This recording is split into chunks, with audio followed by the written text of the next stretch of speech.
Everyone tells you to practice hands separately. I'm here to tell you that I think that is a big fat waste of your practice time. I'll show you exactly what to focus on instead of working on one hand at a time, the research-backed strategy that trains the relationship between them. I've been teaching classical piano for almost 50 years, and I've seen just about every coordination problem you can imagine. I myself performed in Carnegie Hall, and one of my students on NPRs from the top. But what matters more to me than prestige is being able to help students.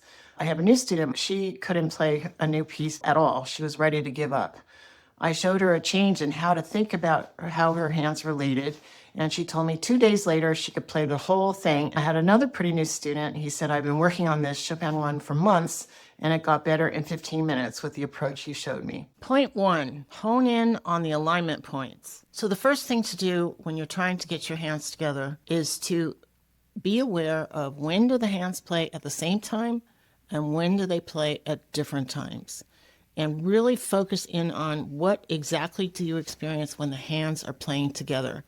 So I have a simple example here from Bartok Mikrokosmos, which I've chosen for my earlier level viewers. It starts off with the right hand by itself and measures 1 and 2. And the right hand plays by itself, finger 1.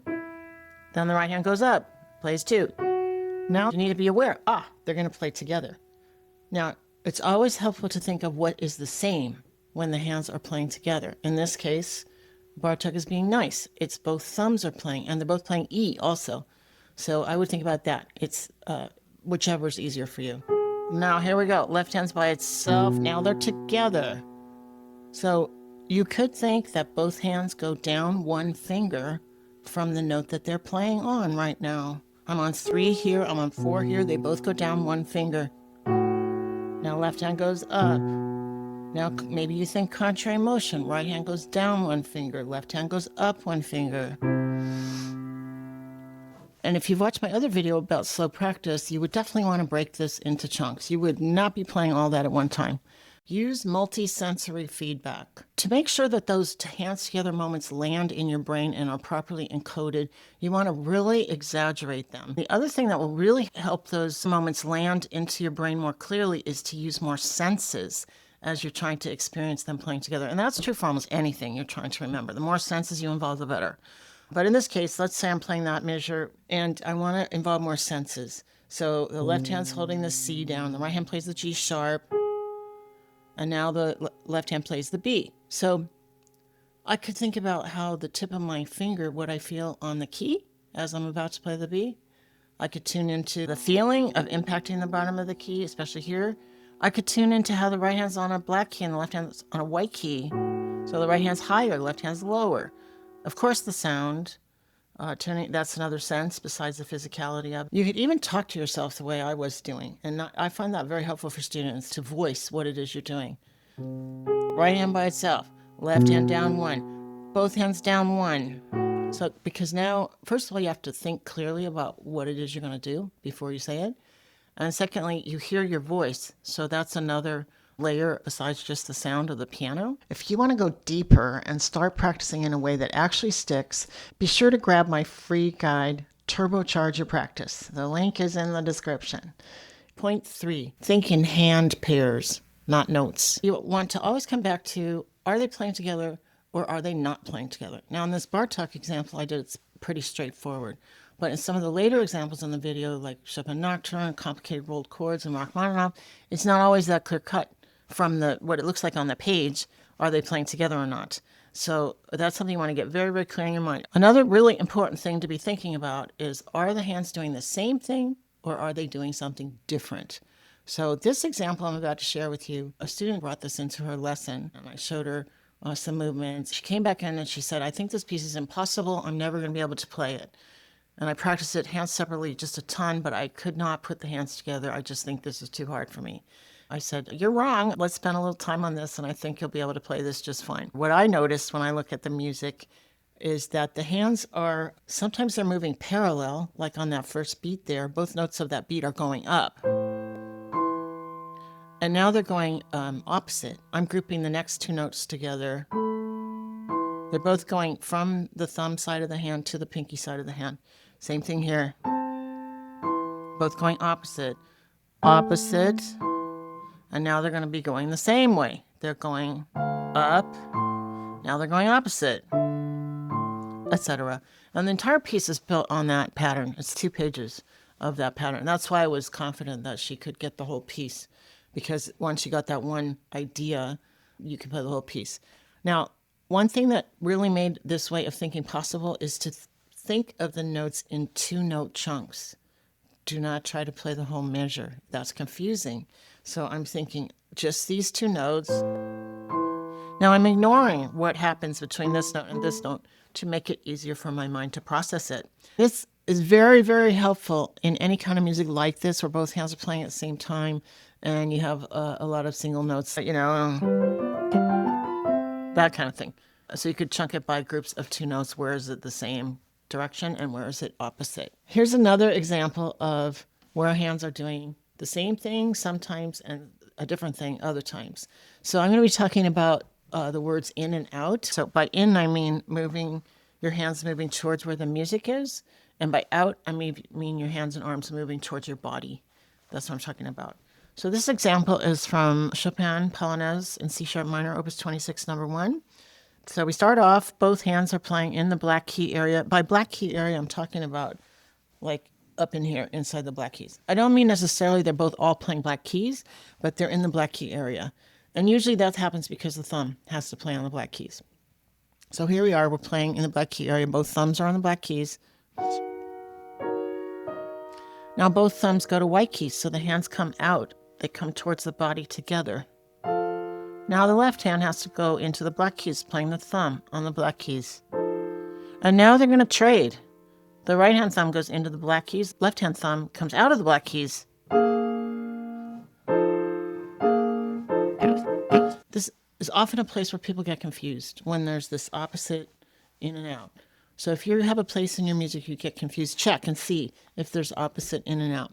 Once you're aware of that opposite nature of the movement, it's usually not that hard, because this is something we do in our bodies all the time, like walking, crawling. We're always doing opposite on each side of the body. It's a very normal pattern, but if you're just not aware of it, it can really trip you up. Point 4, when to practice hands separately. There is a time to practice hands separately, but don't kid yourself that practicing hands separately will help you learn your piece hands together. It will not. Now, why would I say there's a time to practice hands separately? Well, let's say your hand has to do something that it never did before, that it does not know how to do. Like, I don't know, gigantic roll chord. You can't do that. You never did it before. You might need to practice that in the right hand by itself. A fast trill. You're not good at trills. Anytime you're learning some movement that you've never done before, you might need to work it in one hand at a time. When I'm teaching earlier level students, I almost always had them learn scales hands separately first, because a scale is pretty hard. I teach very specific types of movements for scales. I want to make sure they get the movements right. And then we talk about how do we coordinate doing those fingerings and movements between the hands. So that comes later in the learning process. Another time when it's really valuable to play the hands separate is if there's something that you want yourself to become more aware of and to hear better. And that is often the left hand that we are not hearing well as pianists. So it can be very powerful to play the left hand by itself, to sing along with the left hand, to try to memorize the left hand, play the left hand and sing the right hand. These are all ways to get that inner hearing of the complete texture of the music more accurate. But it's not the same thing as teaching your hands to play the piece together. A final time I really encourage everyone to play hands separate is when you're playing counterpoint. So if you're playing a fugue, an invention, anything with a couple different lines, it's always valuable to play each line one at a time. And I like to have people switch up the lines. So if the right hand has one line, the left hand has the other, I like to have you switch it up and play the left hand's line with the right hand and the right hand line with the left hand.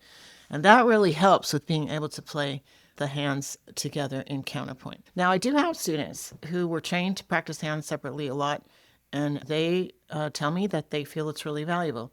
If that's you think it's really valuable, I'm not the hands separate police. I'm not going to be knocking on your door saying, stop that. I'm calling it how I see it. The students that have practiced hands separately a lot tend to have their own unique problems that I don't see in other students. I've seen several examples of this when I've been judging competitions. I saw one little boy, He was at the winner's concert. He completely forgot his left hand. It just stopped playing completely. And the right hand went on for another couple measures, and then finally he just ran off the stage in tears. Another winner's concert, I saw somebody playing Bach, and her hands got a half measure apart. They were literally a half measure apart from each other. I was sitting there in panic that the poor young woman was going to completely lose it. She got through the whole thing. Don't ask me how. But that's the kind of problems I see in people who practice hand separate a lot. So usually what happens is people are thinking about the dominant hand, and then the other hand is on its own. And if something goes wrong on the non-dominant hand, it is crash and burn time. Point 5, use cue notes in fast passages. When you're playing a fast passage in one hand with a ton of notes, and then the other hand has just one or two little notes to fit into this big long run, almost always the hardest thing is where does the note with the fewer notes fit into the note with more notes. It's kind of counterintuitive. You look at the run on the page and you think, oh, what's got to be hard is that all those notes on the right hand. What people usually have trouble with is fitting the left hand into the right hand. So this example is from Chopin, and Chopin loves to write runs with tons of notes in them, and then in the right hand and then the left hand, just putting a few notes in here and there. This is the Chopin Nocturne Opus 9 number 2. This is a cue note. Now I play this one, the left hand. Cue note. Leap. Do it again. They play at the same time. This is what I'm talking about. Are they together? Are they not together? They're together. I play them together. The left hand leaps. Then I go on. Cue note. Now the left hand plays by itself. That's my plan for it anyway. Cue note. Left hand leaps. So when you're doing your tiny chunks, it would be cue note, leap, leap. That would be an excellent chunk to practice. And here's another one that's good to practice. Cue note, play, go on. So it's right, left, right. I showed this technique to my student Michael when he very first came to study with me. I'll put on screen what he had to say about the results. And I showed him what I just showed you. Points how to balance dynamics. How do you play one hand louder or softer than the other hand? I think a lot of the time people come in and they're thinking that I have to play my right hand really loud, and then I'm just going to try to play my left hand as quietly as possible and kind of ignore it and hope it goes away. And that is how people get into the kind of trouble I described with the little boy who played his nocturne and had to run off the stage because he couldn't remember the left hand. So it's really important when you're trying to learn how to play one hand louder than the other that you think of the two notes that play together as a pair, and then tune into what is same and what is different between the two hands. This is an example from the passacaglia that my student Monica brought in. And one of the things she said was that she felt like when she played it, it didn't have any flow, that it didn't sound nice. I said, are you saying that yours sounds kind of like this?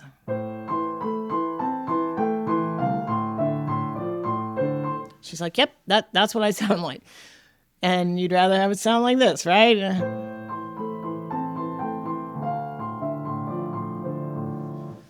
Okay, so what did I change? I changed the dynamics. I didn't just change which one hand was louder, like the right hand was louder all the time, left hand's quieter all the time. That would sound like this. I did something a little more complicated that I'm going to explain to you now, and I'm also going to explain to you how to practice it.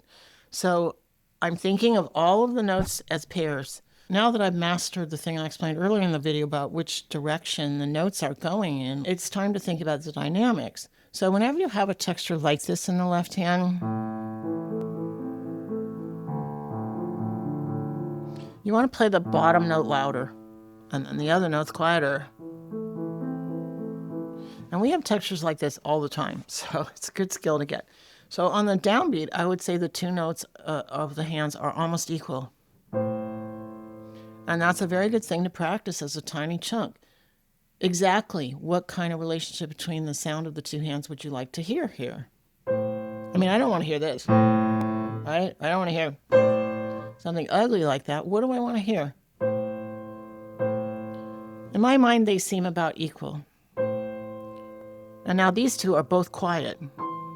Quietish. This is slightly louder. And now the right hand's definitely louder than the left hand. And now I'm going to play them both kind of quiet. And now the right hand's louder. And now they're both quiet. Right hand's louder, they're both quiet. And now they're both pretty strong. And now they're both pretty quiet, etc. And if you're new to playing one hand louder than the other, and you might be playing kind of advanced pieces, like Monica was, it's a pretty hard piece. She just had not known how to work on this or even where to start with making her music sound better. So one thing that sometimes works is a couple images I used to use with the little ones. Feel like there's an elephant sitting on this hand and this hand has a balloon. So we're bringing in the multisensory input there. Well, another one that works great is to lean in the direction of the hand you want to have louder. And I think that works because, again, it's a multisensory input, right? It's a physical sense in the body that's making it more vivid, the idea of what it is you're trying to do. This is louder. This has more weight. So that's how to work on getting one hand louder than the other hand. Point 7, legato versus staccato. Another area that people have trouble with is playing one hand legato and the other hand staccato. And this is basically this ye old rub the stomach, pat the head. This is exactly what we're doing here, right? The hand this is staccato and this is legato. So this example is from Mozart's Sonata in F major. And the left hand is legato. And Mozart has written 2 note slurs for the right hand, which means that the second note of the slur needs to be staccato. So the right hand is going to be going like that.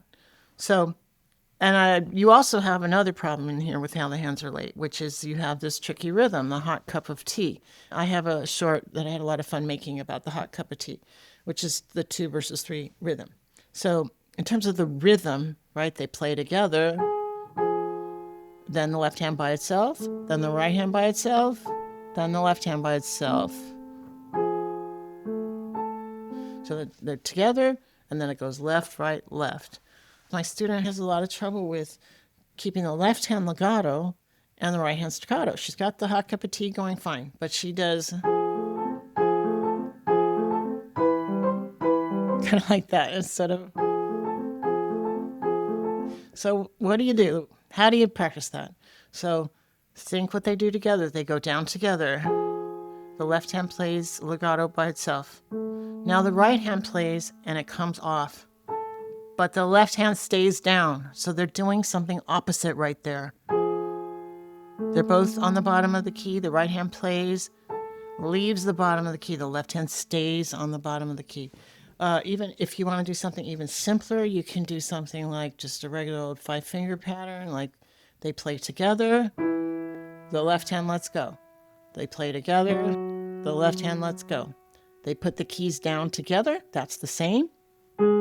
What's different is the right hand keeps the key down, the left hand does not. So same, different, same, different, same, different, like that. Again, you're going to have to go slowly to tune into how that's happening, because if you try to go fast, you won't be able to experience the same and different. And if you don't experience it, your body will not remember it. So watch that video on slow practice. Point 8, hands passing a line between them. Another kind of texture that people have trouble with sometimes is when the hands are passing a run between themselves, like something like that. So I just made that up. But this example I have here for you is from Haydn's Sonata F major. And this is all about cueing. So what can happen is it'll be uneven in timing, like that's the space between this and this was closer than the space between these 3. And then it doesn't sound even. Or more often I think you get, so there's a longer space when you go between the hands than when you're playing within the hand. When the right hand thumb plays, that's the message to the left hand, time to get ready. And I used to tell the children, I'd say, it's like they're on a seesaw. When this one goes down, this one goes up and gets ready to play. Now when this one goes down, this one gets ready to play, etc. You can even do pairs like And then maybe like that. There's many famous pieces that have this kind of crossing between the hands. Often, as I said, it's one direction is less developed in a person than the other. So listen and feel which direction doesn't feel as smooth, and then practice that one more. Point 9, coordinating rolled chords. Rolled chords cause people grief on a lot of levels. And one of the things about rolled chords that makes them a little more confusing how to coordinate is when you look at it on the screen or the page there, you got all those notes to play, and you don't have a clue as to when exactly they're all supposed to go, because there's just that big squiggly line. It doesn't really give us any kind of specific rhythm. It's basically meaning that the rhythm is kind of free there, that the beat is stretched. I picked this example because you've got large rolled chords in both hands. For those who do not know, when you have that squiggly line like that, when it's two separate lines instead of one big long line, it means that both hands are supposed to be rolling at the same time instead of one long roll. So you have to figure out how are they going to interact. Obviously, because there's more notes in the right hand than the left hand, they cannot play all their notes at the same time. Somehow the right hand has got to squeeze a few more notes in there than the left hand. So the important thing, going back to what I said throughout the video, is to plan. When do the hands play together and when do they play separately? Personally, I would play the first two notes together and then right, left, and then right, left. That's my plan.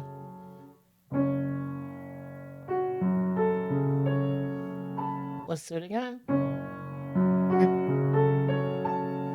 That's the kind of thing you'd have to do a fair amount of, because there's a lot of notes there. That is one tiny chunk in and of itself for sure. It's actually kind of large for a tiny chunk. It would be more like, that would be a good chunk. Like they start together and then it goes left, right, left, right. It's together, left, right, left, right. Together, left, right, and then two more notes.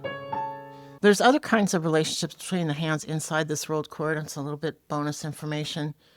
You don't play all the notes of the rolled chord the same volume. Just like I was doing with the that thing, the bottom note would be louder, and then all these middle notes are going to be quieter, and the top note's going to be louder. Because if I play them all the same volume, it sounds really bad. It's just like too thick. So that's another reason to practice that slowly. Stop wasting your time practicing hands separately. Remember, playing hands together is about training the relationship and alignment between the hands, not treating them like two separate soloists. Focus on what is the same and what is different between the hands and when they play together. If you found this strategy helpful, but you need a refresher on how to make your slow practice count, then you need to watch my video next called Practice Slow the Right Way, How to Practice Piano Without Making Mistakes. Click here to check that one out now, and I'll see you in the next one.